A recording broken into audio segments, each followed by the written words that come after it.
Para falar sobre o dízimo, procurarei gradativamente correlacionar a real utilidade desse mandamento aos seus propósitos originais, sem o que não há como entendê-lo perfeitamente. Dízimo é uma palavra originária do latim décimo, cujo significado é décima parte. A rigor, sua observação antecede em pelo menos 430 anos a lei mosaica, sendo identificada a sua prática no livro de Gênesis, ocasião na qual Abraão pagou dízimo ao sacerdote eterno Melquisedeque, conforme descrito no capítulo 14 do livro de Gênesis, onde se lê: "E bendito seja o Deus Altíssimo, que entregou os teus inimigos nas tuas mãos, e deu-lhe o dízimo de tudo." No Antigo Testamento existiam 3 leis distintas: moral, civil e cerimonial. Nesse contexto, o dízimo era requerido para ser entregue junto aos holocaustos, votos, ofertas alçadas e aos sacrifícios, consoante ao que se lê no livro de Deuteronômio, no capítulo 12, onde se lê: "Então haverá um lugar que escolherá o Senhor vosso Deus, para ali fazer habitar o seu nome. Ali trareis tudo o que vos ordeno, os vossos holocaustos e os vossos sacrifícios, e os vossos dízimos, e a oferta alçada da vossa mão, e toda a escolha dos vossos votos que fizerdes ao Senhor." O dízimo passou a ser usado primariamente para o sustento dos levitas. Todavia, era importante também para o sustento dos estrangeiros, órfãos e viúvas. Tratava-se de uma requisição feita por Deus sobre as posses dos israelitas, e se aplicava à agropecuária, tanto às colheitas quanto aos animais, os quais os judeus dizimavam aos levitas em obediência a Deus. Sem o dízimo, a tribo de Levi pereceria, pois não plantava e tampouco colhiam, sendo essa tribo totalmente dependente dessas dádivas, advinda das outras 11 tribos irmãs. Lembremos-nos de que os levitas eram proibidos de possuírem terras e gados. Não tinham herança, como se lê no livro de Números, no capítulo 18, onde se lê: "E eis que aos filhos de Levi tenho dado todos os dízimos em Israel por herança, pelo ministério que executam, o ministério da tenda da congregação." E, novamente, em Números, no capítulo 18, se lê: "Porque os dízimos dos filhos de Israel, que oferecem ao Senhor, em oferta alçada, tenho dado por herança aos levitas, porquanto eu lhes disse: no meio dos filhos de Israel, nenhuma herança terão."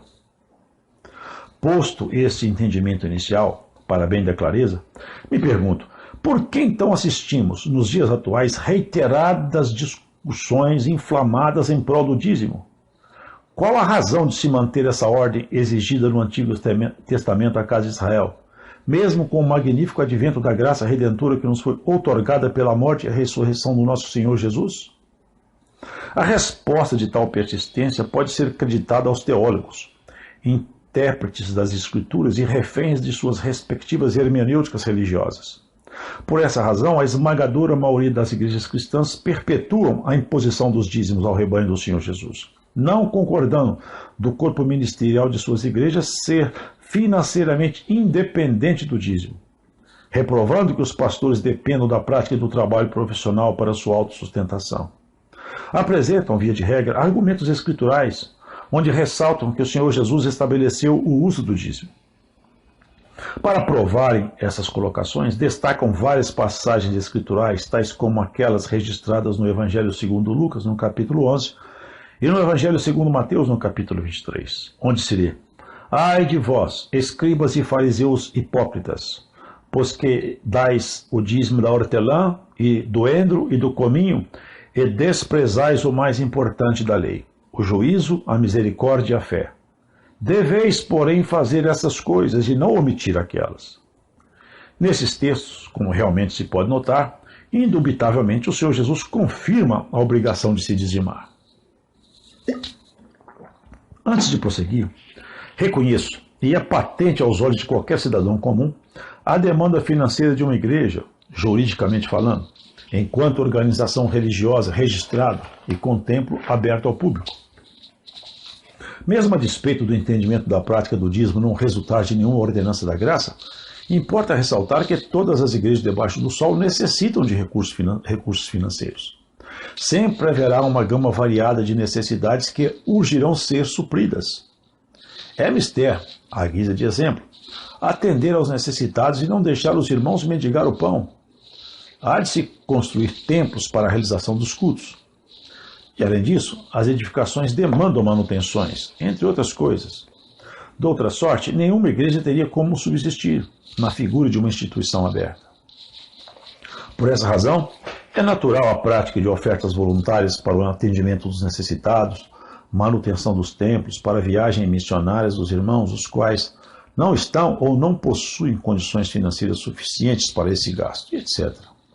Mesmo nesses casos, não devemos nos esquecer de fazer essas ofertas em caráter anônimo, de modo a não projetar perante a igreja o nome de quem as faz, porquanto está escrito no Evangelho segundo Mateus, no capítulo 6, onde se lê: mas tu, quando deres esmola, não saiba a tua mão direita o que faz a tua esquerda.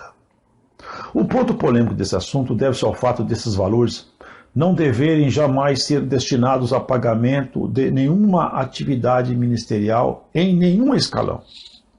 Em verdade, todo o corpo sacerdotal de Cristo deve abdicar-se de ser remunerado para o exercício ministerial, em conformidade com as instruções do apóstolo gentios, a saber, Paulo, o nosso apóstolo.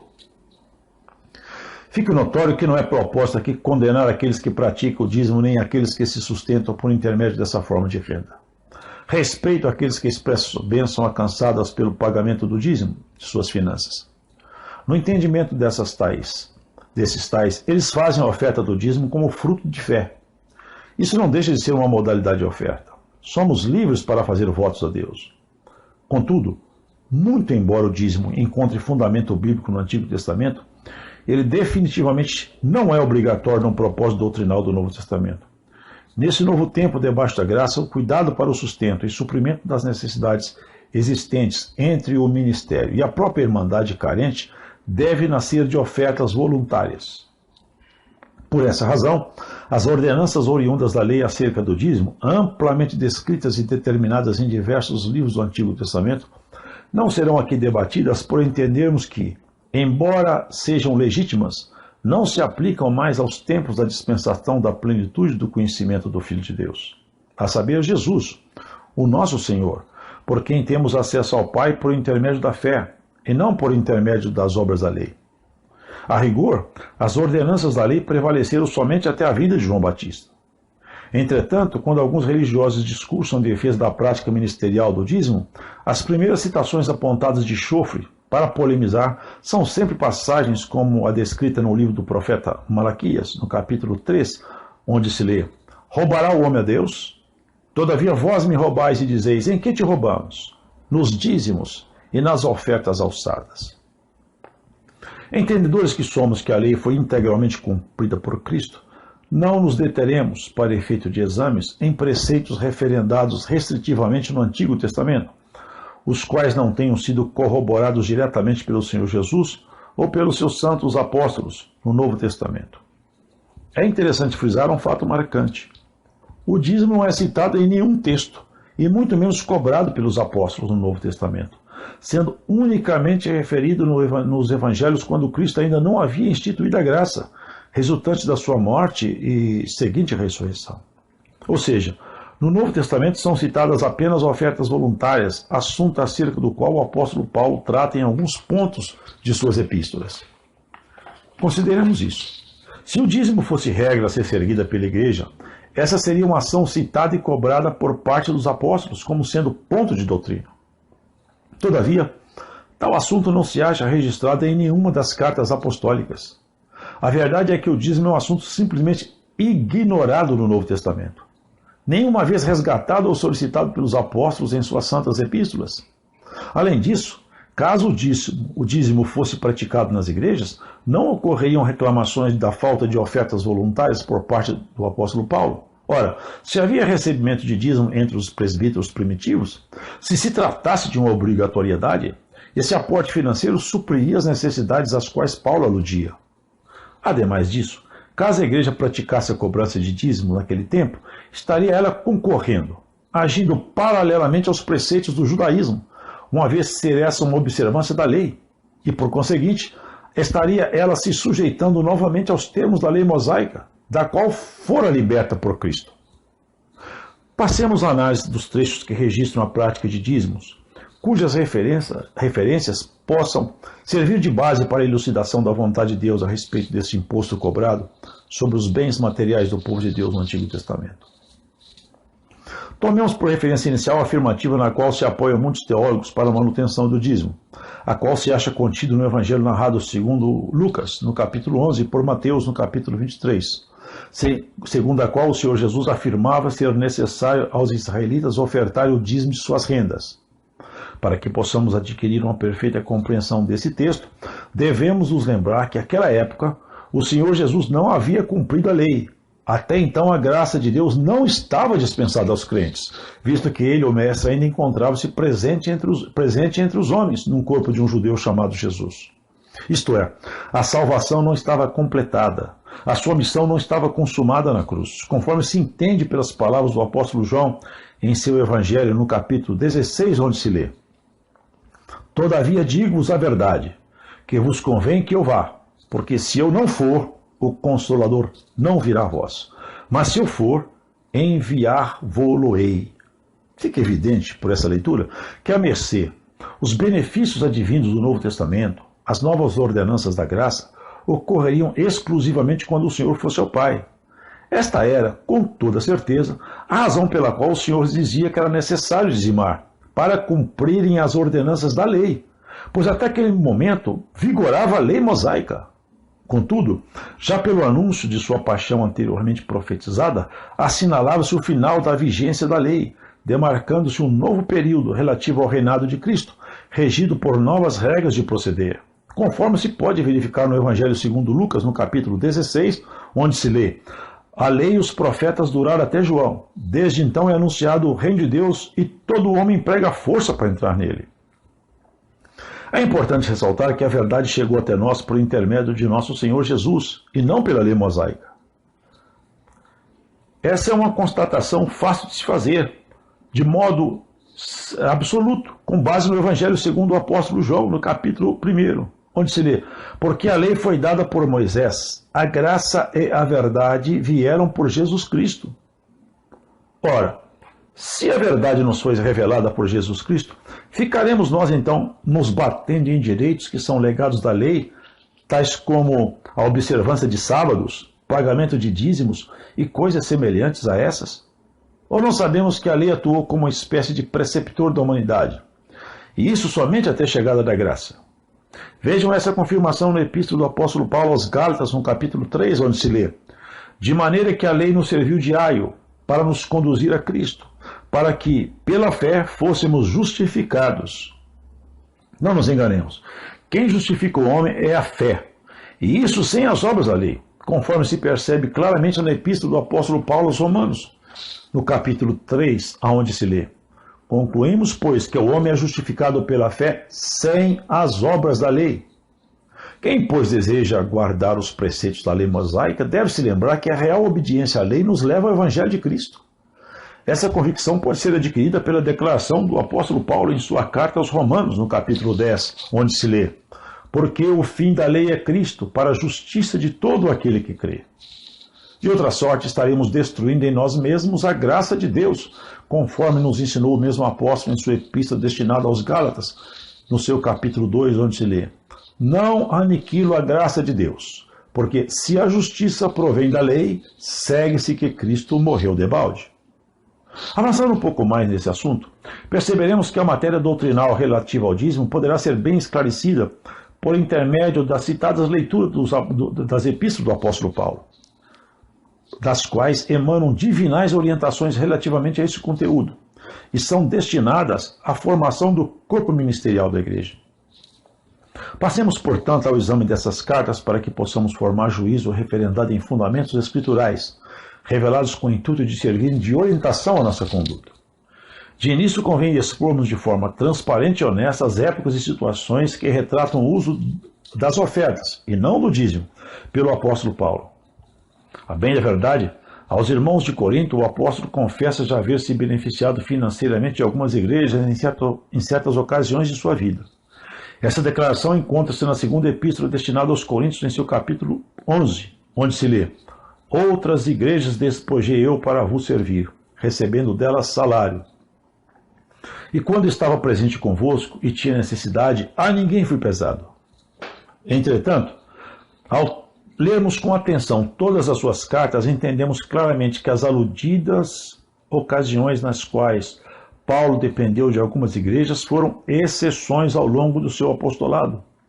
Ele aceitou somente salário por um período de tempo de sua missão, quando ainda não se sustentava pelo seu próprio trabalho.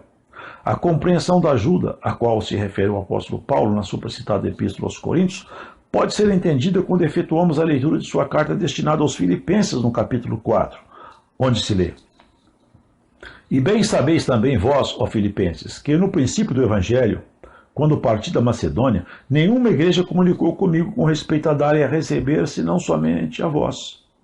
Porque também uma e outra vez me mandastes o necessário a Tessalônica. Não que procure dádivas, mas procuro fruto que aumente a vossa conta.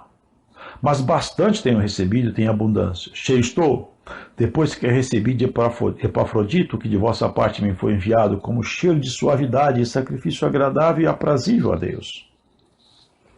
Podemos nos assegurar que o auxílio ao qual se referia Paulo, recebido da parte dos irmãos filipenses, constituiu-se numa notória exceção em sua carreira, conforme se depreende por intermédio da declaração citada: nenhuma igreja comunicou comigo com respeito a dar e a receber, senão vós somente.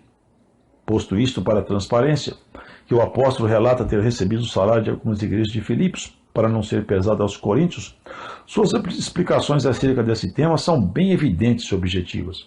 Por elas, podemos entender indubitavelmente que ele não fez desse citado salário, proveniente de ofertas, a sua forma permanente de sustento, mas fez uso desse benefício somente por um tempo, conforme sua necessidade ocasional.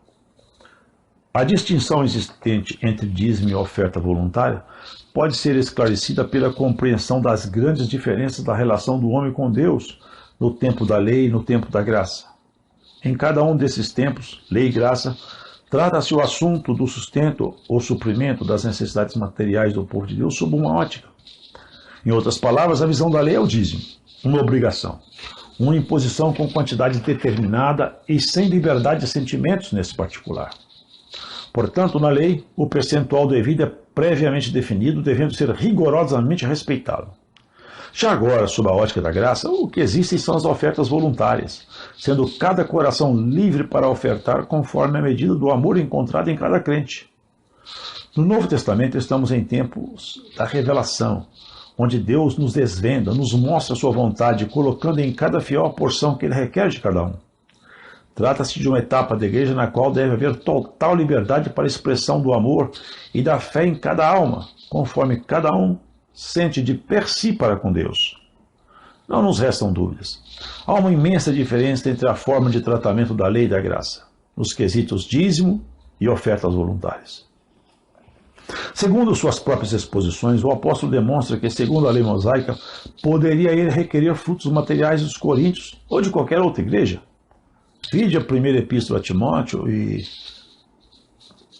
no capítulo 5, que também é uma repetição da epístola aos Coríntios no capítulo 9, quando cita, em sua primeira epístola destinada aos daquela nação, em seu capítulo 9, onde se lê: porque na lei de Moisés está escrito: não atarás a boca ao boi que trilha o grão. Porventura tem Deus cuidado dos bois? Ou não o diz certamente por nós? Vejam que interessante. Paulo aqui não fez referência aos dízimos. Não usa de trechos do Antigo Testamento que justificariam tal prática. Antes ele cobra o direito concedido pela palavra de Deus de ajuda por parte da igreja para a realização de sua missão de apóstolo, referindo-se a ofertas voluntárias. Continuando, notem qual é a postura do apóstolo descrita nessa mesma epístola no capítulo 9, no versículo 18, onde se lê: logo que prêmio tenho, que evangelizando proponha de graça o Evangelho de Cristo para não abusar do meu poder no Evangelho.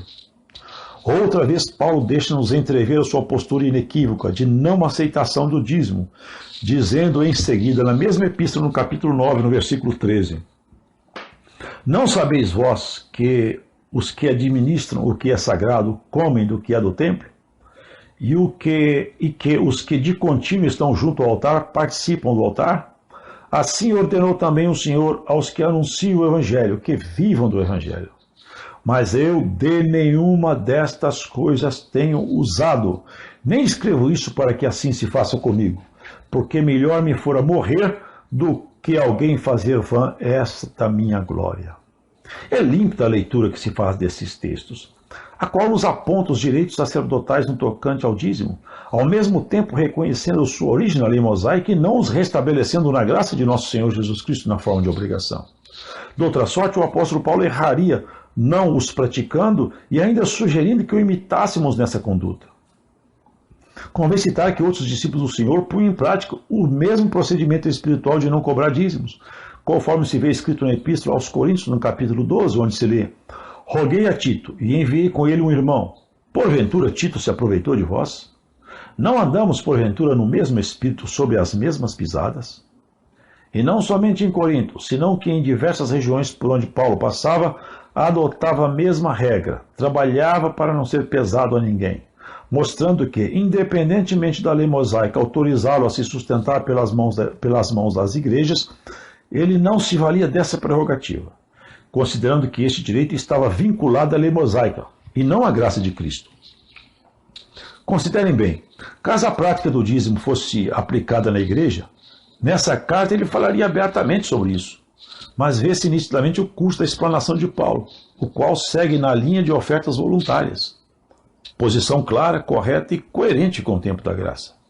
Essa afirmação encontra-se sustentada pelas declarações contidas na primeira epístola do apóstolo Paulo aos Tessalonicenses, seu capítulo 2, onde se lê: porque bem vos lembrais, irmãos, do nosso trabalho e fadiga, pois trabalhando noite e dia para não sermos pesados a nenhum de vós, vos pregamos o Evangelho de Deus. Aqui novamente, em sua segunda carta destinada aos Tessalonicenses, o santo apóstolo relembra sua forma de vida e conduta, declarando sua independência das receitas das igrejas, esclarecendo isso no capítulo 13, seu versículo 7. Porque vós mesmos sabeis como convém imitar-nos, pois que não nos ouvemos desordenadamente entre vós, nem de graça comemos o pão de homem algum, mas com trabalho e fadiga, trabalhando noite e dia para não sermos pesados a nenhum de vós. Não porque não tivéssemos autoridade, mas para vos dar em nós mesmos exemplos para nos imitardes. Paulo não usou da lei mosaica para impor a prática do dízimo, pois sabia que esse proceder estaria fora da dispensação da luz de Deus. O Senhor não estabeleceu a obrigatoriedade do dízimo por parte da igreja, a fim de que o Evangelho de Jesus Cristo fosse pregado com total liberdade, não marcando uma relação danosa entre fé e dinheiro no trato do ministério com a Irmandade. Pesemos o fato do apóstolo Paulo não ter feito questão nem mesmo de ofertas voluntárias durante a maior parte do exercício do seu ministério.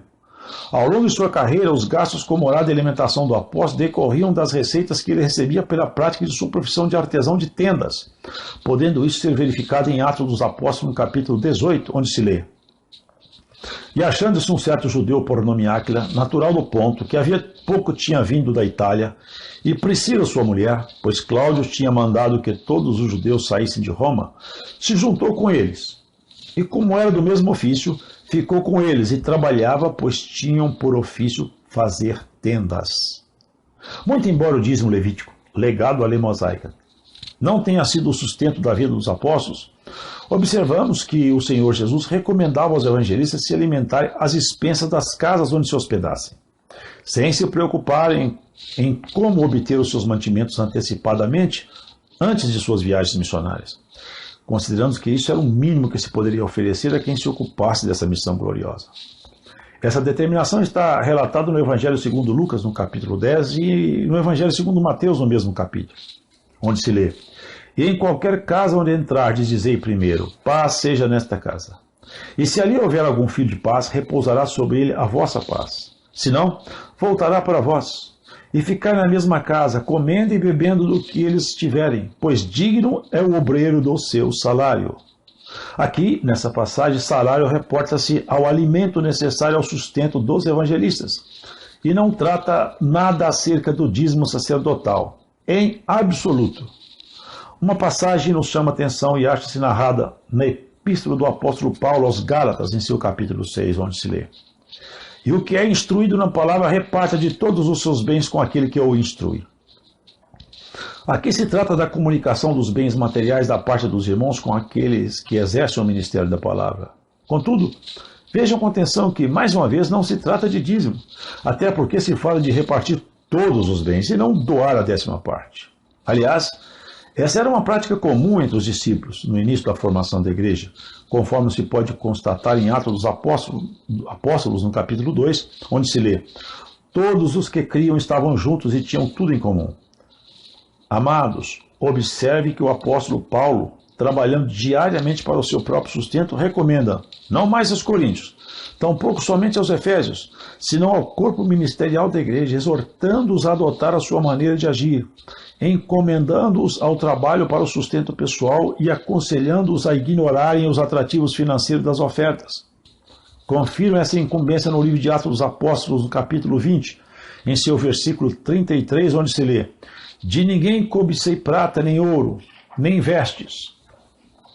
Vós mesmos sabeis que essas mãos proveram as minhas necessidades, e as dos que estavam comigo. Em tudo vos deu exemplo de que, assim trabalhando, é necessário socorrer os enfermos, recordando as palavras do Senhor Jesus, porquanto ele mesmo disse: coisa mais bem-aventurada é dar do que receber.